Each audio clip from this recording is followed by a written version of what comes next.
Well, epilepsy really, at the core of it, defines a predisposition to seizures. That's all it means. Right. And um, but we know that there are many different diseases of the brain that can predispose to seizures. Some of those are genetic, others are related to, for example, tumors or stroke or head injury. Um, the causes of epilepsy are huge and variable.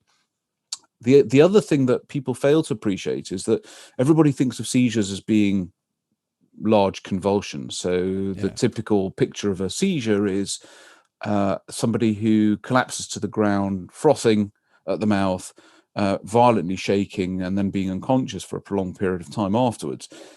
Yes, of course, that is a seizure, but there are a huge array of different types of seizures, and these relate to where in the brain the abnormal electrical activity that characterizes a seizure originates and how far through the brain it spreads. So, common types of seizure that don't represent these generalized convulsions are seizures arising, for example, in the temporal lobe, which is the seat of our memory. And people Right. will often, for example, experience a strong sense of deja vu and become a little bit confused afterwards.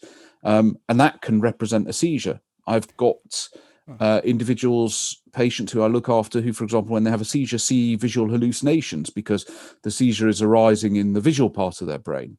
Wow. And if, for example, the seizure arises in the part of the brain that represents where you are in space, a three-dimensional representation of your body in space, then that can result in some very odd seizure types, like, for example, a sensation of spinning or even being turned upside down.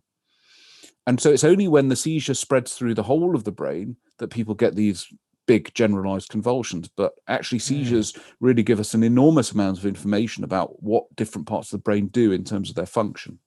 Yeah. That's amazing. I had no idea about all that. That's crazy. So the ones the seizure, the classic seizure that people think of when they hear the word, that's like the culmination. That's the worst kind of seizure then, is it?